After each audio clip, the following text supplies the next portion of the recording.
বন্ধুরা, আজ চলেছি মহাবলীপুরমের পথে। পন্ডিচেরি বাসস্ট্যান্ড থেকে খুব সকালেই একটি চেন্নাইগামী বাস ধরলাম। পন্ডিচেরি থেকে মহাবলীপুরমের দূরত্ব প্রায় 100 কিলোমিটার, যেতে সময় লাগে প্রায় 2 ঘন্টা। পন্ডিচেরি থেকে যে বাসগুলি চেন্নাই যাচ্ছে ওই বাসে উঠলেই মহাবলীপুরম পৌঁছে যেতে পারবেন। মহাবলীপুরমে নেমেই এর দ্রষ্টব্য স্থানগুলি দেখতে বেরোলাম। যাবার পথে দেখতে পেলাম পাথরের নানা দেবদেবীর মূর্তির দোকান। প্রথমেই আমরা গেলাম এখানকার বিখ্যাত সৈকত মন্দিরে। বন্ধুরা, নতুন ভিডিওতে স্বাগত। আজ এসেছি আমরা মহাবলীপুরম। আমরা পন্ডিচেরি থেকে বাস জার্নি করে চলে এলাম মহাবলীপুরমে এবং এখানে এসে টিকিট কাটাতে হবে এবং টিকিট কাটালাম। টিকিট পার হেড 40 টাকা। এই 40 টাকা টিকিটের বিনিময়ে 4টে মন্দির দর্শন করা যাবে। চলুন, ভিডিওতে থাকবেন, আরও যা যা দেখব আপনাদের সঙ্গে শেয়ার করব। প্রথমেই আমরা যাব শ্রীশোর টেম্পেলে। এখানে বয়স্কদের জন্য ব্যাটারির গাড়িরও ব্যবস্থা রয়েছে।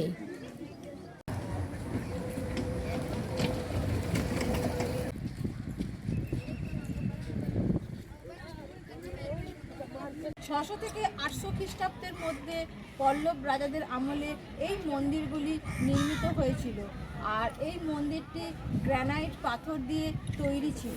এটি হচ্ছে শ্রীশোর টেম্পল। মূলত শিব এবং বিষ্ণুর উদ্দেশ্যেই এই মন্দিরগুলি নির্মিত। পল্লব রাজবংশের রাজা দ্বিতীয় নরসিংহ বর্মনের আমলে এই অসাধারণ মন্দিরগুলি নির্মিত হয়েছিল। প্রথমেই নজর কাড়ে এই সৈকত মন্দির। শোনা যায় এখানে আরও 6টি মন্দির ছিল। কালক্রমে মন্দিরগুলি সমুদ্রের গর্ভে চলে যায়। টিকে আছে এই একটিমাত্র মন্দির। সেজন্য মার্কো পোলো এই স্থানটিকে 7টি প্যাগোডা নাম দিয়েছিলেন।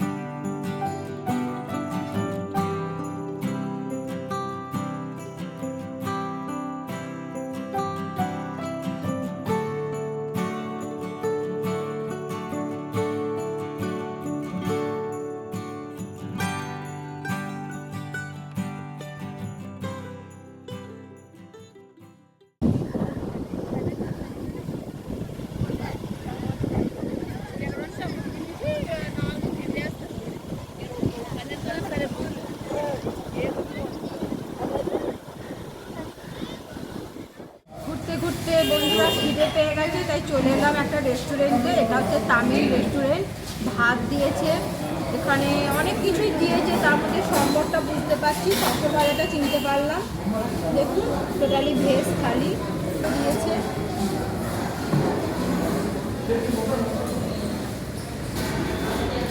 कोरियल ये कारागलम ओके सांबर दही रसम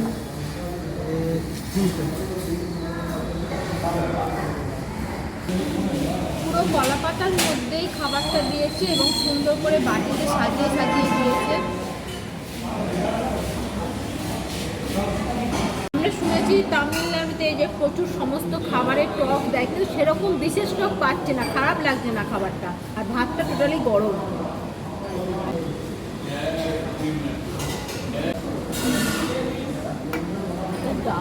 প্রচুর ভাত দিয়েছে, এই প্লেটের পুরো 1 প্লেট ভাত দিয়েছে, খেয়ে শেষ করা যাচ্ছে না। এই হচ্ছে বাস স্ট্যান্ড এবং এখানে অনেক হোটেল আছে। আমরা এই মামল্য হোটেলে খেলাম, খারাপ না। এবার আমরা বাস স্ট্যান্ডের এই দিকের মন্দিরগুলো আপনাদেরকে দেখাবো।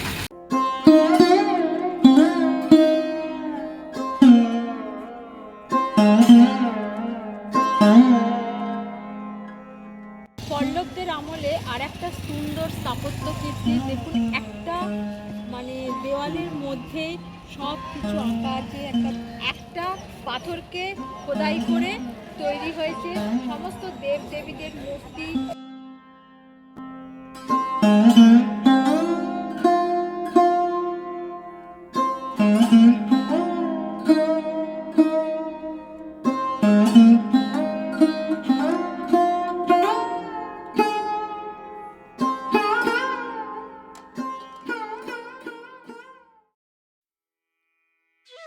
এরপর আমরা এলাম সেই বিখ্যাত কৃষ্ণ বাটারবলের সামনে।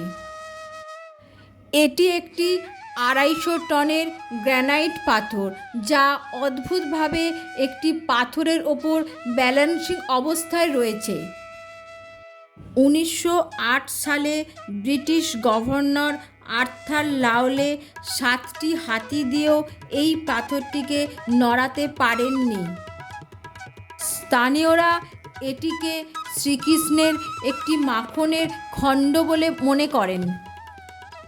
বর্তমানে এটি একটি ওয়ার্ল্ড হেরিটেজ সাইট।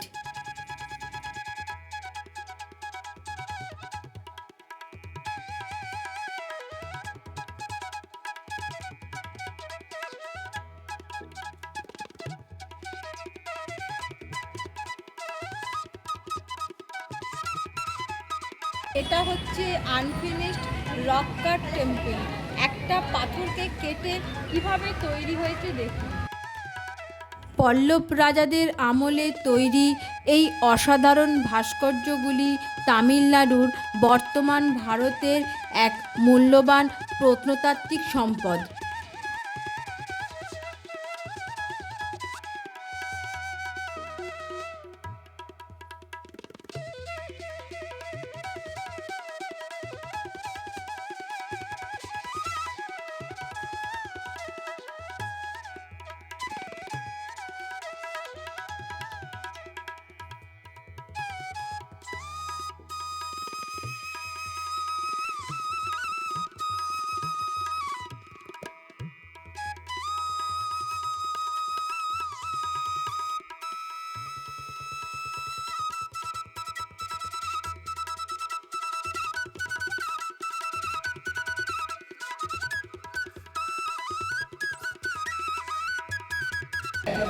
এটা কিরকম ভাস্কর্য দেখুন, হাত দিয়ে পাথরটাকে ধরে দাঁড়িয়ে আছে।